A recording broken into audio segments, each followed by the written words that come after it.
As nossas Bíblias, amados irmãos, no livro de Gálatas, no capítulo 5, Gálatas capítulo 5, nós estamos vendo as obras da carne. Enquanto você está abrindo nesse capítulo 5 do livro de Gálatas, lá no versículo 19, eu gostaria de lembrar um pouco o que nós vimos na semana passada. Eu fiz uma introdução das obras da carne, o que são as obras da carne. Então, a primeira coisa que nós vimos é que o pecado é primeiro espiritual e então moral. Nós vimos que as obras da carne, elas não são apenas uma lista de pecados que Paulo faz, mas elas revelam a condição do ser humano sem a graça de Deus. O que o pecado produz e como é uma questão não apenas de hábitos morais, mas é uma questão de natureza. Isso,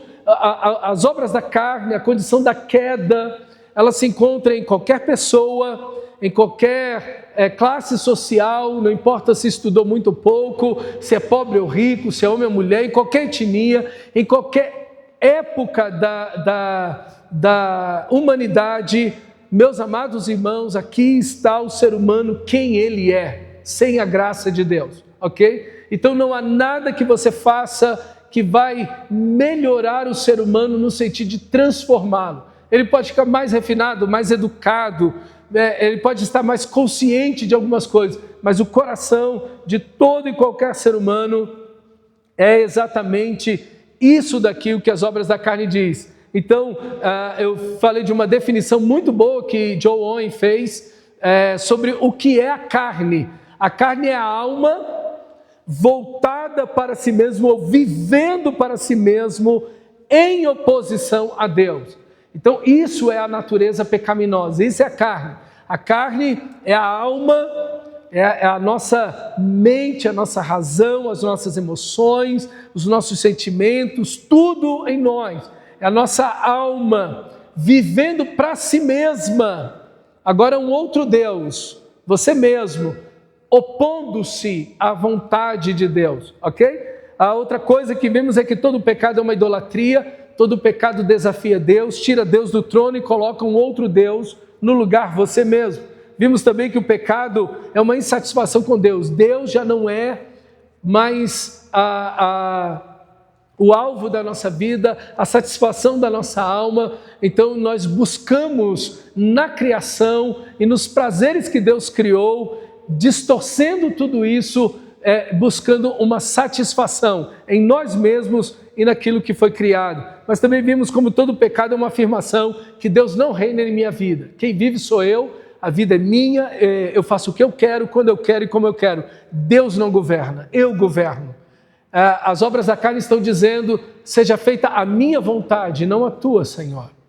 É isso que cada pecado está dizendo para Deus. Toda vez que pecamos, é isso que estamos dizendo para Deus. E vimos também como as obras da carne são uma antecipação do inferno, ok? Como John Owen disse, cada pecado leva ao máximo. Então as pessoas, elas vão levando toda a situação, todo o pecado ao máximo, até a próxima oportunidade que vai mais um passo além. E as pessoas, então, o ser humano vai levando ao máximo. Vimos também como o pecado é uma tirania do desejo, dos desejos. O coração foi feito para ser preenchido por Deus. Quando não está cheio de Deus, torna-se escravo de todas as outras coisas, vai dizer Richard Sibbes. Vemos também como esse pecado que antecipa essa condição do inferno, ele é multiplicativo, ele é cada vez mais intenso. É uma ideia católica de que quando as pessoas chegarem no inferno, elas param de pecar. É justamente o oposto, né? Justamente o contrário. O inferno é o pecado sem restrição. Aqui ainda tem uma restrição moral, social, econômica, ok? Religiosa. Então existem algumas barreiras aí que prendem as pessoas. No inferno, essas barreiras saem. Deus, a sua graça está ausente. Então o ser humano vai dar vazão a todo pecado, a toda essa destruição. Vimos também como o pecado como as obras da carne, a procura da vida na morte. O ser humano procura uma satisfação na própria morte que ele está vivendo. Então, na própria destruição dele, ele tenta buscar algum tipo de satisfação, de vida, de objetivo ou de realização, de propósito na vida, ok? O coração não abandona o amor, senão por um amor supremo. Então, só há como abandonar o pecado quando você conhece o amor supremo de Deus. Você deixa a paixão, é o que Jesus disse lá para Nicodemos, lá em João capítulo 3, o juiz é esse, que a luz veio ao mundo, e os homens amaram mais as trevas que a luz. Então, as pessoas só perdem o amor pelo pecado quando elas conhecem o amor de Deus, um amor supremo, um amor maior. Então é aí que o amor vence o pecado. Vimos também como a vigilância deve existir no nosso coração e como nós precisamos combater o pecado na raiz, onde isso é, nos nossos sentimentos, no nosso coração. E eu falei então das 3 primeiras obras da carne, que é o primeiro grupo, os 3 grupos, o grupo que fala da perversão sexual. O sexo foi Deus que criou, o casamento foi Deus que criou, e aqui está a perversidade do pecado, é que o pecado, ele rouba a criação de Deus, o casamento, o sexo, e transforma isso em pecado, transforma isso em algo ruim, mal, destrutivo. Então, o pecado, ele toma várias coisas que Deus criou de bom, belo e perfeito, e toma isso para destruir isso, para perverter isso, ok? Então, a imoralidade sexual, a porneia, que é qualquer relação sexual que esteja fora daquilo que Deus criou, isso é um homem, uma mulher, em aliança, no casamento, tendo uma vida sexual para a glória de Deus. Então, tudo que foge disso, tudo que foge disso é pecado, é porneia. Então, poligamia, adultério, relação sexual entre solteiros, enfim, homossexualismo, prostituição, que é a venda do corpo, do sexo, ou a troca do sexo por favores, que também entra na categoria aqui de prostituição. Tudo isso é uma perversão daquilo que Deus criou, ok? E observa que a luxúria é única porque ela sequestra algo que foi criado para revelar Cristo, o casamento. Então aqui ainda tem um ponto pior ainda, porque no casamento, uma imagem do relacionamento entre Cristo e a igreja, entre Deus e o seu povo, uma aliança de amor, de casamento. Quando o pecado entra, a imoralidade entra, sequestra essa imagem tão bonita, tão sacra, tão bela, para tornar numa coisa impura, suja, ok? Pervertida. Então, aqui está a perversão realmente do pecado. E aí, então, nós vimos também a impureza, que são sentimentos, imaginações pecaminosas em relação à questão sexual, ok? Em relação à questão sexual. Então, são palavras, ações, atitudes que estão contrárias à vontade de Deus. Impureza, ela está mais na imaginação. Porneia está mais no ato, ok? A imoralidade, ela está mais na ação. E o texto mostra como o pecado, ele não é apenas a ação, mas também o pensamento. E aqui, a impureza, ela tem uma coisa terrível, que quando uma pessoa alimenta a impureza, ela simplesmente vê o outro como um objeto de satisfação. A pessoa deixa de ser uma pessoa, deixa de ser alguém feito à imagem e semelhança de Deus, digno de honra, como todo ser humano deve ser, e vê simplesmente como um objeto. Então a impureza é a morte do amor. Quando alguém cai na impureza, essa pessoa mata o outro, Porque ela vê o outro simplesmente como um objeto de um prazer, e não como uma pessoa que merece amor, cuidado, proteção, carinho, que tem sentimentos. Então a impureza leva a pessoa a matar o outro, porque ela simplesmente faz uso do outro.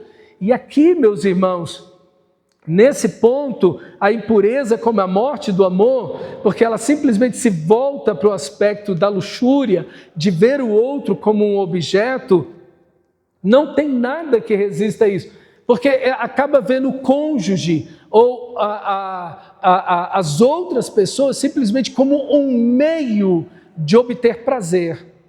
E aí mata o relacionamento, mata o amor. Não há nada que sobreviva à luxúria, no caso a impureza, ok? Então hoje nós temos um aspecto que nunca em toda a história da humanidade nós tivemos, que é essa pornografia na internet. Isso mata qualquer casamento, não há casamento que sobreviva a isso, ok? Aí acaba todo o respeito, todo o relacionamento, toda a aliança acaba na pornografia, na impureza, que essa é alimentar pensamentos, sentimentos, imaginações. E hoje você tem o celular, que você tem, uma vez eu fiz uma pesquisa, você tem 2 sites pornográficos para cada habitante do Brasil, para você ter uma ideia. É um negócio assim descomunal. Vende, isso atrai as pessoas. Então a pornografia ela cresce assim terrivelmente, mas aonde ela entrar, ela vai destruir todo o amor que a pessoa tem. O esposo que nutre que nutre a impureza, que nutre pensamentos e fica vendo esse tipo de coisa, um homem ou uma mulher que vê isso, essa pessoa, ela vai deixar de amar seu cônjuge, ela vai destruir seu casamento. Por isso que o livro de Hebreus, capítulo 13, versículo 4, vai dizer que o casamento seja respeitado por todos e que os maridos e esposas sejam fiéis um ao outro, porque Deus julgará os imorais e os impuros. É Deus que julga, não é o diabo, é Deus que julga os imorais, os adúlteros e os impuros. Então veja, o casamento é uma criação de Deus, é uma aliança com Deus. O casal nunca pode permitir a impureza no seu coração. Agora eu fico pensando, um adolescente que começa a nutrir a impureza na sua mente, porque tem acesso à internet. E as pesquisas mostram que 90% das crianças e adolescentes, a partir de 11 anos de idade, 90% já viu pornografia na internet. 90%. Aí eu fico pensando, o que vai ser desses meninos e meninas? Como eles vão amar alguém? Se eles entrarem nesse vício, como eles vão ter um casamento? Como eles vão amar seus filhos? Como eles vão perder toda a capacidade de ser humano. Porque os animais, eles simplesmente vivem pelo instinto. Eles não vivem na impureza, mas eles vivem pelo instinto. E a impureza no ser humano mata o amor. Então ele vive simplesmente como um animal, pelo instinto. Então o tecido social, a família, vai arrebentar tudo. Isso tudo vai degradar. Porque a gente está começando a receber uma geração do smartphone. Então, um smartphone que tem pouco mais de 10 anos, agora que a gente está vendo, e a gente vai começar a ver a partir de agora, essas crianças que estão se tornando adolescentes e jovens. É agora que a gente vai começar a ver o efeito das relações e das famílias a partir de agora. E a gente vai começar a ver índice de divórcio altíssimo, o casamento caindo, o índice de casamento. A gente vai começar a ver um monte de coisa assim, entendeu? Porque esse alimentar essa impureza, ok? Todo aquele que vive no consumo de pornografia matará o amor por seu cônjuge e por seus filhos. Ninguém escapa disso, ok, irmãos? Então, é muito terrível. E o outro pecado sexual aqui, libertinagem, que é o excesso, a palavra luxúria, é não conter-se, é perder o pudor, é dizer, a pessoa não tem mais vergonha de assumir aquilo que faz e aquilo que vive. Antes a pessoa escondia, fazia secreto, ninguém sabia. Aí depois a pessoa passa para o estágio da luxúria, que é a libertinagem, que é essa ideia de perder, de não corar. A pessoa peca e não sente mais vergonha. Irmão, isso é tão perigoso, os puritanos comparavam isso com o inferno, com o diabo. Porque o diabo peca e não fica envergonhado, e não sente remorso, não há mais dor, não há mais arrependimento, não há nada aqui mais. A pessoa peca e não tem mais consciência. A consciência foi cauterizada. Você tem um calo aí? Calo no pé? Ou a cutícula, né? A cutícula é uma espéciezinha de calo. Você corta e não dói aquilo. A pele está morta. É isso, exatamente isso aqui. Não tem mais sensibilidade. O calo não tem mais sensibilidade. E é exatamente o que o pecado faz. Ele enche a sua cabeça de coisas ruins, de imaginações ruins, de imagens ruins. Você passa a viver uma prática daquilo, você vai para o ato e depois você perde a vergonha. Acabou. Acabou. Não tem mais volta a isso. A não ser que Deus venha trazer arrependimento, convencer do pecado, da justiça do juízo. Porque do contrário, não tem mais como. Então veja que ninguém pode brincar com o pecado. A gente tem que atingir o pecado na sua raiz, que é o pensamento, o sentimento.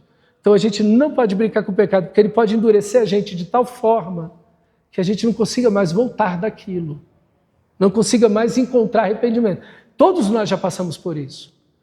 Você já cometeu pecados que você olhou e falou, gente, eu estou errado, eu sei que eu estou errado, eu sei que eu não deveria fazer isso, mas eu não consigo me arrepender disso. Todos nós já passamos por isso. Irmãos, isso é um estágio perigosíssimo. Perigosíssimo. E todos nós temos que ter muito, mas muito cuidado com isso. Então a gente tem que pensar, quais os pecados que a minha família celebra? Tem pecados lá na sua família que eles são celebrados. E você não pode celebrar esses pecados. Quais pecados a cultura onde eu estou vivendo celebra? Eu não posso celebrar esses pecados. Eu não posso me alegrar nesses pecados. Eu não posso rir desses pecados, ok? Eu não posso fazer isso. Então, a gente tem que ter muito cuidado. O segundo grupo é o grupo que fala de uma adoração corrompida. Idolatria e feitiçaria. São duas palavras que estão muito juntas. Essa palavra idolatria é uma palavra eidolatria. Ela vem direto do grego para o nosso idioma. E ela significa servir imagens, aparições e espíritos, ok? Ela também está ligada à imaginação. Essa ideia da imaginação, de pensamentos da mente, de superstições. Então veja, a idolatria é adorar imagens, sim, mas é também buscar espíritos que falem comigo, superstições. Meus irmãos, essa é uma coisa tão séria, essa ideia da idolatria, porque qualquer coisa pode se tornar um ídolo para a gente. Né? Calvino vai dizer, Martinho Lutero vai dizer que o meu coração é uma fábrica de ídolos. E é exatamente isso, qualquer coisa em nós pode se tornar um ídolo. Um filho, a família, o dinheiro, meus dons, meus talentos, um diploma, o prazer, qualquer coisa pode se tornar um ídolo na nossa vida. E nós precisamos ter muito cuidado, porque a idolatria não é algo que nós estamos livres. A igreja não está livre da idolatria. A igreja não está livre da idolatria. Um cristão não está livre da idolatria. A gente fala dos católicos, fica adorando imagens, mas a idolatria está muito para além disso. Está muito para além disso.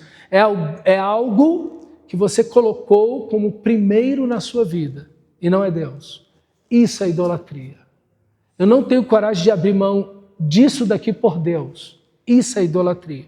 Eu não tenho coragem de sacrificar isso por Deus. Isso é idolatria.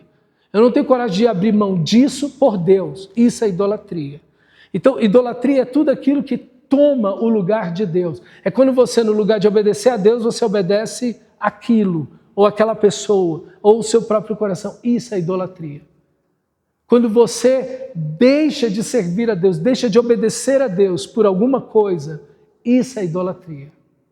Então ele precisa ser o único, o primeiro, e todo o nosso amor para Ele, ok? É esse o grande mandamento. Por isso que Jesus vai dizer, se você ama seu pai, sua mãe, seu cônjuge, seus filhos, você mesmo, ou os bens que você tem, mais do que a mim, você não pode ser meu discípulo. Ele é o primeiro, Ele é o único, e todo o nosso amor deve ser para Ele. Ele nunca vai ser o segundo em nossa vida. A idolatria é algo totalmente condenável, e ela sempre está ligada a demônios na Bíblia. A idolatria sempre está ligada a demônios. Ouça esses textos. Com deuses estranhos, vocês me provocaram a zelo, diz o Senhor. Com abominações, vocês me irritaram. Sacrifícios ofereceram aos demônios e não a Deus. Deuteronômio capítulo 32. Levítico capítulo 17. Nunca mais oferecerão os seus sacrifícios aos demônios com os quais eles se prostituíram. Isso lhes será por estatuto perpétuo nas suas gerações. Depois, Paulo vai dizer em 1 Coríntios... o salmista vai dizer no Salmo 106, versículo 35, antes se misturaram com as nações e lhes aprenderam as suas obras, deram culto aos seus ídolos, os quais se lhes converteram em laço, pois imolaram ou sacrificaram, ou mataram seus filhos e suas filhas aos demônios. Olha que horror a idolatria. Ídolos que falavam para os seus adoradores matarem seus filhos sacrificados, ok? E o povo de Israel fez isso. Eles derramaram sangue inocente, crianças inocentes.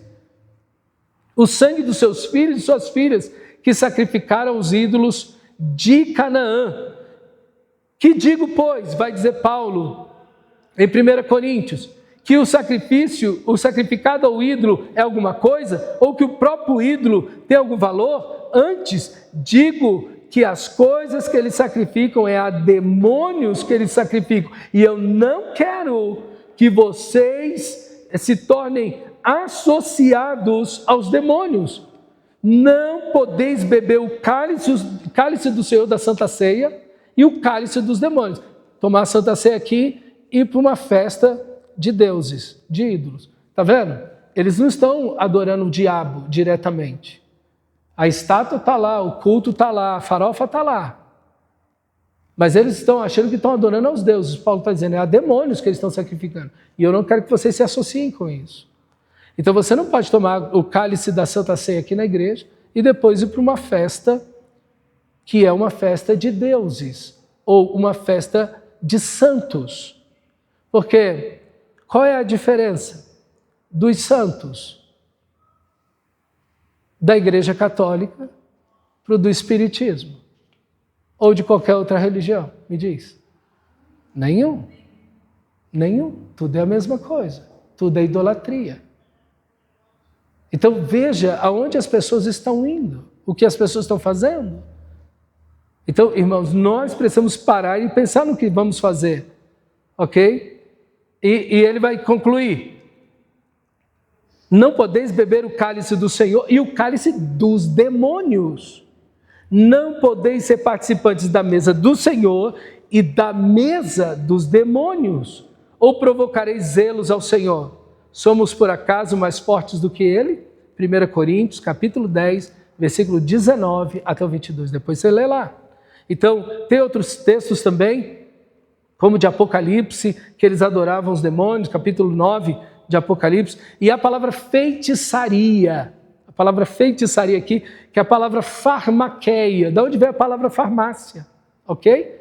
Porque a ideia aqui é que os feiticeiros, eles sempre se fizeram uso de elementos da natureza, de substâncias naturais, de medicamentos que eram usados para invocar espíritos malignos junto com aquilo. Ok? Então, aí entra muito daquilo que é a superstição. Então, veja, meus irmãos, uma coisa está entrelaçada com a outra. Quem está na idolatria está aberto a invocar demônios. Lembra de Saul, o rei Saul? No lugar de consultar o Senhor e de se arrepender, o que Saul fez? Foi consultar a feiticeira de Endor. E ali, meus amados irmãos, veja como ele se entregou à idolatria de si mesmo, veja como ele se entregou à feitiçaria, no lugar de buscar o Senhor e se arrepender, foi buscar a feiticeira de Endor para ouvir o futuro. Meu irmão, quantas pessoas que se dizem crente leem horóscopo, ficam vendo essas coisas, não é? Meu Deus, gente, o que essas pessoas estão fazendo? Porque não estão consultando o Senhor, vão consultar os demônios. E ficam cheias de misticismo, superstições, que a cultura está fazendo aí, e as pessoas estão se lançando nessas coisas, e acham, não, isso é inocente. Como o pessoal diz, não, isso é espiritismo branco. Já é racista, né? Ainda acima de tudo é racista. Porque aí fala magia negra, né? Como se aquilo fosse do diabo. Mas aqui não, aqui é branco, aqui ainda, além de tudo, é racista. Mas tudo isso aí tem uma única coisa. Tudo é culto aos demônios. Meu irmão, você não deve se envolver com isso jamais na sua vida. Ok? Que o diabo bombardeia as crianças desde cedo, né? Com a magia, a feitiçaria. Agora tem os minions, né? Até lá em casa, é engraçado, eu até proibi de passarem por Mateus, porque eles não têm definição. Sim. Não são definidos, a gente não sabe se é homem, se é mulher, sim. Então fica confuso, e desde cedo eles vão trabalhando a mente da criança com a magia, com a feitiçaria, com o mal. Sim. Entendeu? Os desenhos estão recheados de feitiçaria. Até o ponto de inverter também essas questões. Por exemplo, o filme Malévola é a personificação do diabo, mas ela é a dor. Sim. Entendeu? Então vai trabalhando a mente da criança. Naturalizando a feitiçaria. E aí fica igual o calo aí. A criança... Sim, a criança vê que aquilo é normal. Sim. Que a feitiçaria faz parte da vida. Está nos desenhos, nos personagens. Os jovens estão na igreja há anos, mas todos eles defendem o homossexualismo. Eles falam, é a vida deles. Sim. Sim, que é a vida deles, mas não está certo. Sim. É pecado do mesmo jeito. Então, você vê que você vai conversar com alguém que foi criado na igreja há anos. Você vai falar com ele é a favor. Sim. Ele é a favor do aborto, ele é a favor do homossexualismo, entendeu? Sim. Ele não vê problema na feitiçaria, por quê? Porque em vez dele estar sendo ensinado nas escrituras, sim. vendo coisas frutíferas, porque se o nosso filho é julgado diretamente por essas coisas e a gente não tira, sim. Ele vai ficar não ensina, com certeza. Entendeu? Com certeza. Lá em casa era proibido mesmo de ver, a gente tinha certos caminhos para ver. Sim. Depois que foi jovem, adulto, aí podia ver. Por quê? Porque agora você tem senso crítico suficiente para raciocinar naquilo. Sim. Mas não é um material que você vai viver consumindo. Sim. O diabo, a cultura, né? E o diabo trabalha por meio da cultura, ele trabalha a mente da criança. Então, ele trabalha na indefinição sexual, aquele desenho os Minions, né? Aqueles bichinhos amarelos do meu malvado favorito. Ele não é homem nem mulher, já percebeu? Tem um conteúdo sexual, eles são hipersexualizados, aqueles bichinhos. Entendeu? E eles não têm, você não sabe se é homem ou mulher. Eles são o que eles querem. Um está vestido de maiô, depois está vestido de homem e tal. Enfim, você tem a feitiçaria, você tem definição sexual, você tem N fatores que estão trabalhando na mente da criança. Isso vai naturalizando. Hoje, 75% dos brasileiros acreditam que a homossexualidade é algo normal. Que isso não tem problema nenhum, que é normal, que é natural a homossexualidade. 75% dos brasileiros acreditam assim. E a gente vê adolescentes e jovens dentro das igrejas que defendem aborto, que defendem homossexualismo, que não vê problema na feitiçaria. Então, eu já tive debate com adolescentes e jovens sobre esses assuntos. E defenderam, não, pastor, não tem problema abortar, não. Assim, na cara. Na cara. Defendendo. O que é isso? É uma mente cristã? Não. Não está sendo ensinado na palavra de Deus. E se ele não foi ensinado na palavra de Deus, a cultura vai ensinar ele.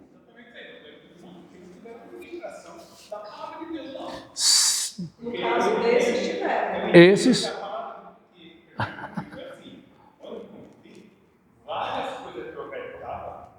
Sim. Sim.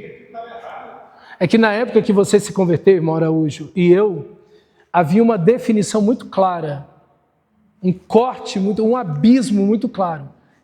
O cristão não faz isso. Isso aqui não pertence ao cristão. Isso aqui sim. Então isso era muito nítido. Hoje não. Hoje a coisa está muito fluida. Entendeu? Sim, festa junina, essas coisas, não tinha isso. Hoje a igreja faz. Quando eu me converti, isso era impensável. Quando nós nos convertemos, isso era impensável. Hoje já não é. Hoje é parte da agenda da igreja, está lá, todo ano tem, e o pessoal vai e não tem problema nenhum. Entendeu? E não tem nenhum problema. Então, assim, a gente vive isso hoje. Então, as pessoas estão dentro das igrejas, muitas vezes, elas não têm um conhecimento bíblico e elas vão apoiando esse tipo de conceito, de aborto, de relação sexual antes do casamento. Não é amor. Não, se você se ama, cara, tá bom. Não se preocupe com a igreja, com a opinião dos outros. Esse pessoal aí tudo é dinossauro, velho, essa gente aí. Não tem esse negócio de santidade, isso não tem nada a ver. É isso que a maioria dos jovens e adolescentes dentro das igrejas pensa hoje. Por isso que quando faz as pesquisas, você vai ver que os adolescentes e jovens dentro da igreja têm uma vida sexualmente ativa tanto quanto o não crente. O adolescente e o jovem não crente. Eles têm os mesmos parâmetros, não muda nada. Entendeu? Por quê? Porque não há diferença, não há conversão. E a igreja não está tendo um ensino claro sobre isso. Então, e quando tem, vai enfrentar dificuldade. Por quê? Porque eles estão ouvindo muito mais lá fora, os seus amigos e toda a questão cultural, que está dizendo que todas essas coisas não tem problema nenhum. Entendeu? Que não tem problema nenhum, que a gente pode viver assim. Então, isso é uma batalha. Realmente é uma batalha. Quando você vive numa cultura, numa sociedade que é religiosa, rarissimamente você vai ter bons cristãos. Rarissimamente você vai ter cristãos. Por quê? Porque a cultura é religiosa. Então, todo mundo é crente nesse sentido. Entendeu? E esse é o problema. Aí o terceiro grupo, o grupo da inimizade, é o grupo que destrói relacionamento. Aí vem inimizade, que é odiar, detestar, ter um inimigo, ok? É de uma forma passiva ou ativa, é uma atitude hostil contra alguém. Owen vai afirmar que o ódio surge quando encontramos um rival para a nossa própria divindade. É quando alguém faz resistência à minha vontade, ok? Todo homem caído deseja ser o centro. Quando outro ocupa esse espaço, surge a hostilidade. Então, por isso, o inferno é a perfeita impossibilidade de comunhão, vai dizer Owen. Porque no inferno o orgulho prevalece para todos. Todos vivem no seu próprio ego, no seu próprio orgulho, ok? Então, a ideia de inimizade aqui é exatamente essa, é odiar, detestar. Depois vem a palavra rixas, que é a palavra Eris, era uma deusa grega da guerra. Então, aqui, rixas, exatamente essa ideia de você combater o outro, de você fazer guerra contra o outro. Richard Baxter vai dizer o seguinte: o orgulho gosta de vencer discussões mais do que encontrar a verdade.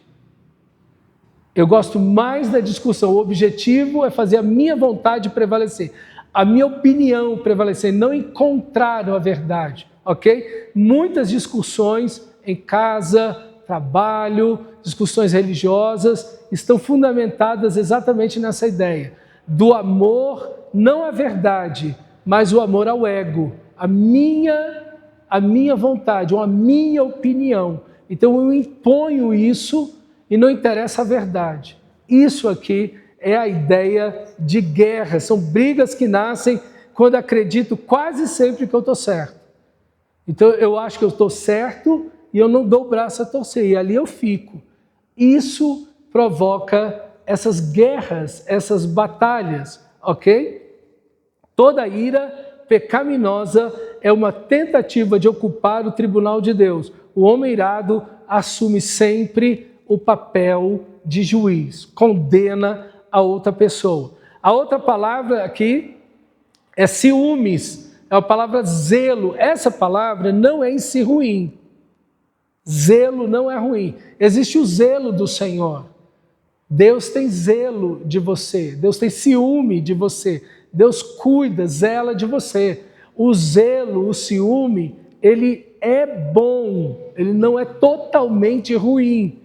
Ele é ruim quando a mente persegue, ok? Ou rivaliza, ou que busca o erro no outro. Aí esse zelo é ruim.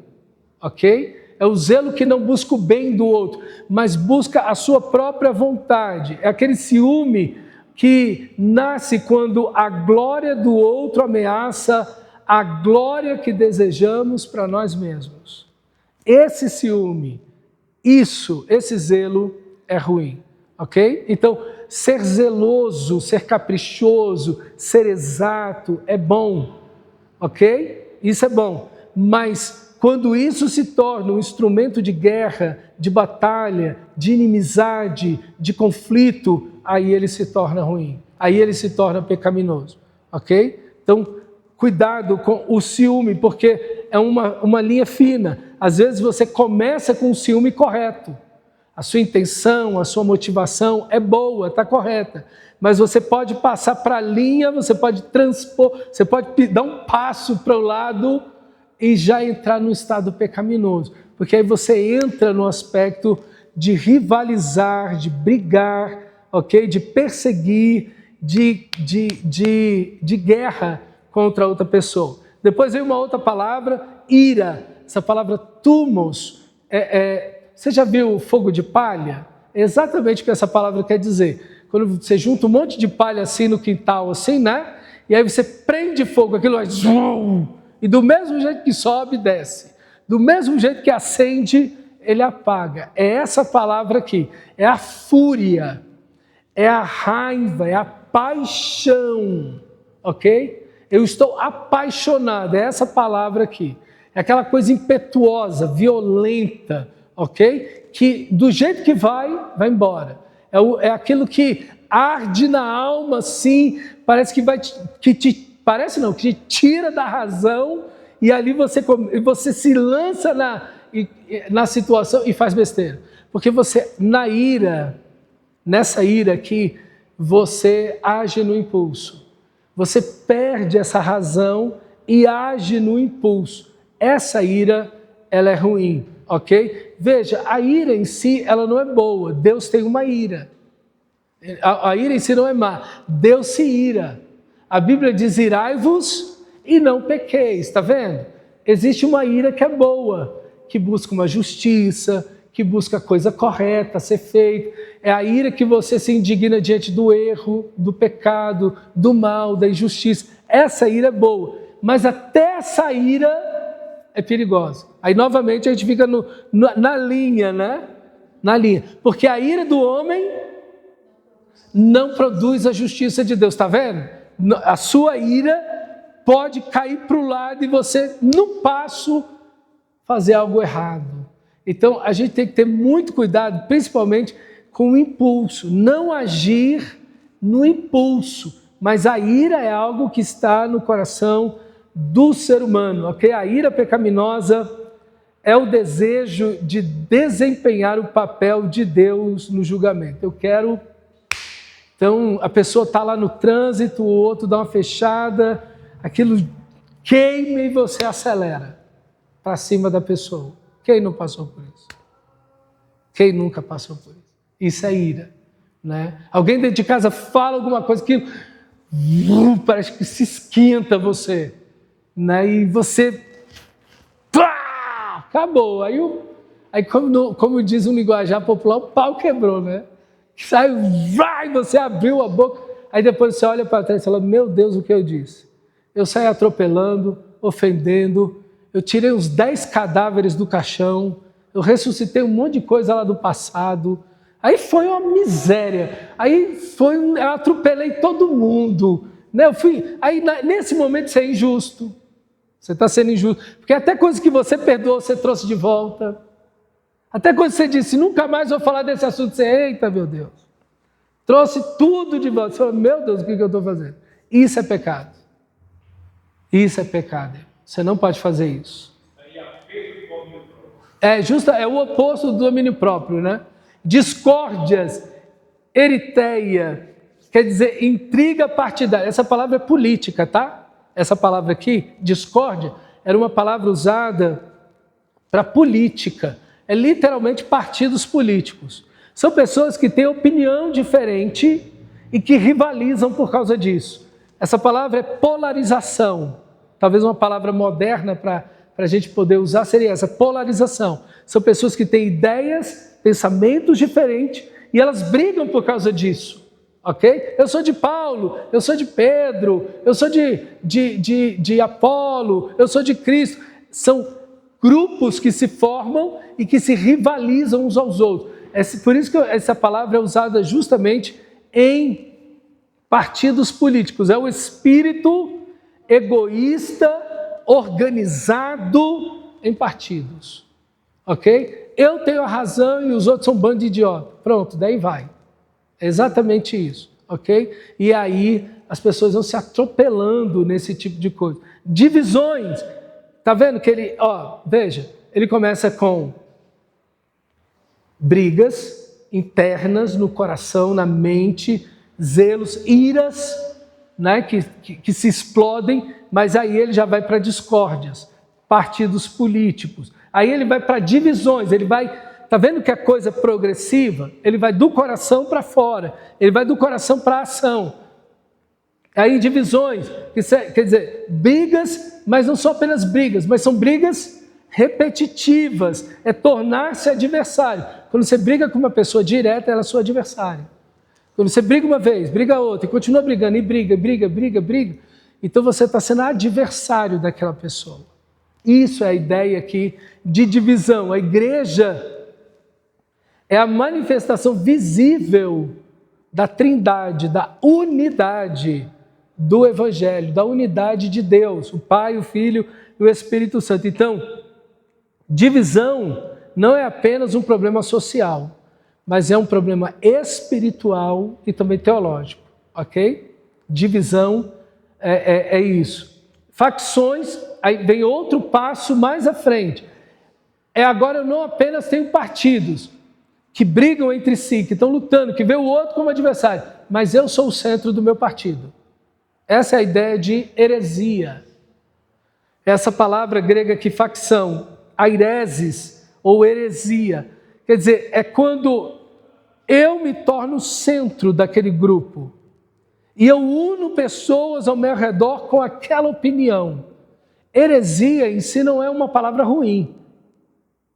Mas na maioria das vezes ela é usada de forma ruim. Porque geralmente quem forma um partido, quem forma um grupinho com uma opinião igual a dele, normalmente essa pessoa está em disputa, em briga, em rixa com outras pessoas. Então a ideia aqui é exatamente essa. É de você ser, né, o centro aqui. E os puritanos viam esse pecado como especialmente perigoso para a igreja. Quando alguém começa a reunir pessoas ao redor de si e não de Cristo, surge uma facção, ok? Invejas, e aí a ideia de inveja é corromper, é destruir em sentimentos, pensamentos, palavras e ações. A ideia de inveja é você querer destruir o outro. Isso é inveja. Inveja não é querer o que o outro tem. Inveja é não querer que o outro seja feliz. É não querer que o outro possua. Se eu não posso ter, você também não pode. Isso é inveja. Inveja é a tristeza pelo sucesso do outro. Você vê que o outro teve sucesso, aí você fica triste. Você não parabeniza lá no grupo. Você fica calado. Você não fala nada. Por quê? Isso é inveja.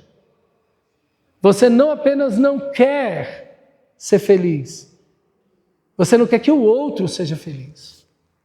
Esse é o problema da inveja. Alguma coisa aconteceu lá na sua família, boa, você não fala nada, você não parabeniza, você não, poxa, que coisa feliz, estou alegre por você, de coração, estou feliz por você, não consegue parabenizar o outro. Se o outro fracassar, você está, eita, sabia, eu só estava esperando. Isso é inveja.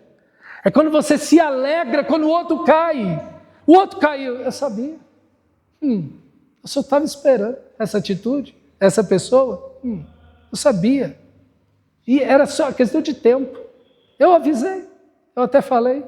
Isso é inveja. Isso é inveja. E quando o outro tem sucesso, só quer se mostrar, só quer aparecer. Olha lá. Isso é inveja. No lugar de você ficar feliz com o sucesso do outro, você fica triste. Quem nunca sentiu inveja? Todos nós já sentimos inveja. Não é miserável isso?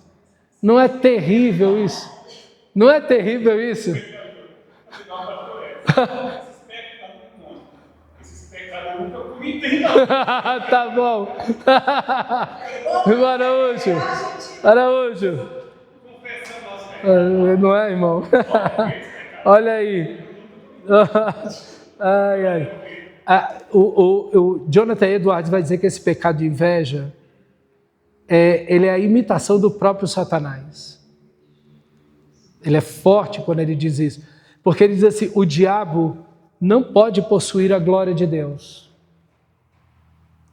Então ele procura destruir quem tem essa glória. Não é triste isso? Então, o que é inveja? Inveja é quando você vê alguém, quando aquela pessoa faz algo bom, você não elogia aquela pessoa. Mas quando ela faz algo ruim, você cai dentro daquela pessoa. Isso é o fruto da inimizade. Você tem o seu coração está fechado para aquela pessoa. Quando a pessoa faz coisas boas, quando a pessoa consegue alguma coisa, não faz mais que a obrigação, aí vai para cima, marcando de perto e batendo e batendo. Tem alguém que você faz isso? Essa não é a atitude de Cristo, irmão. Não é isso que Deus quer de você, nem de mim. Nem de mim. Deus não quer isso de nós. A inveja não pode estar em nossos corações. Tem algo que você precisa lutar contra isso. E por último, o quarto grupo são os pecados de escapismos. Isso é, você está tentando escapar do sofrimento, que é a bebedice e a glutonaria. É a fuga voluntária da razão. Você tem problemas, você tem lutas, você tem dificuldades, você tem ansiedades e você foge daquilo por meio da bebida. E hoje nós temos N formas de vícios, ok? Não apenas a bebedice.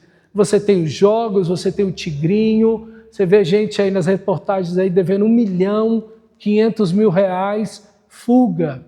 O sexo vira fuga, a pornografia vira fuga, as pessoas usam vários tipos de droga. Então, bebedice hoje abraçaria um grande leque de coisas aí, ok?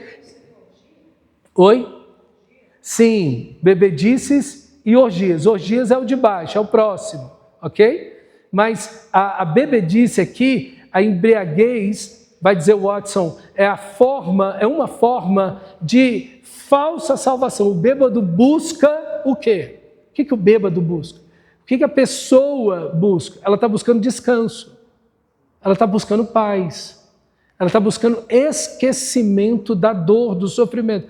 Ela está buscando transcendência. Ela quer sair daquela situação ruim que ela se encontra. O que ela faz? Ela bebe, ela joga, ela busca o sexo, ela busca o trabalho.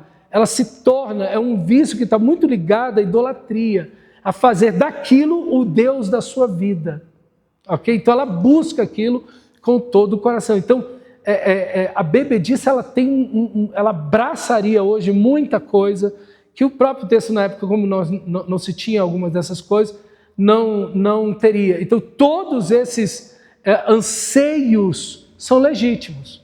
Paz, descanso, ok? Transcendência, esquecimento. Tudo isso é bom. Não tem nada disso aí que é ruim. Esquecer das coisas ruins, esquecer das coisas que para trás ficaram, as coisas ruins, né? Tudo isso é bom, mas a fonte onde você está buscando isso é que é o pecado. Então, o desejo de coisas boas, mas não quer dizer que somente o desejo, a intenção de querer coisas boas é suficiente. Você tem que ir à fonte certa. E a fonte certa é Cristo Jesus, ok? E por último aí, orgias, que quer dizer literalmente farra noturna. Beber e farra noturna. Quer dizer gritaria, dança, tudo que tem a ver com farra, com festas noturnas, é isso aqui, ok? Essa ideia aqui é uma ideia de orgia, de você soltar-se aos seus sentimentos e prazeres e desejos, ok? É dar livre corrente, livre acesso a todas as suas vontades e desejos. E geralmente se usava à noite para fazer isso. Já tem um bom tempo que não precisa mais de ser à noite. Por isso que a ideia da palavra está ligada a festas noturnas, ok? Mas aqui o texto, a palavra em si, vai representar exatamente essa ideia de dar profundo, livre curso a esses desejos, a esses excessos festivos que tinham danças, músicas, bebedice, comida, farra. Está vendo que nada disso em si é ruim? A Bíblia fala de tantas festas bonitas que devem ser feitas no Antigo Testamento, todas apontando para Cristo Jesus e a sua salvação. A festa em si não é problema, é o que as pessoas fazem na festa. A bebida não é o problema é a embriaguez. A comida não é problema. Jesus comia com as pessoas. Jesus estava em festas de casamento. Veja que o problema não é a festa em si. Não é a festa em si, mas o que as pessoas fazem aí. E que motivação, o que elas querem aí. Então, aqui está o grande problema. O homem caído nunca deixou de desejar o Éden, diz Bunyan. A questão é que ele quer o jardim sem o jardineiro. É esse o problema. Ele quer todas essas coisas, mas sem Deus. E ele quer usar isso da forma mais errada possível, ok? Baxter vai dizer, quando o prazer deixa de ser o servo e se torna o Senhor, isso é orgia, ok? Isso é orgia. É esse soltar-se sem limite, sem freio, em tudo aquilo que são prazeres pecaminosos. E aí as pessoas dizem, não, você tem que viver a vida. Você é muito novo. Você tem que viver a vida. Não é isso que as pessoas dizem? Para o cristão, ou principalmente para os cristãos que são mais novos, mas nós podemos ser felizes em Deus. E é o que nós vamos ver na semana que vem. Vamos fechar os olhos e orar ao Senhor.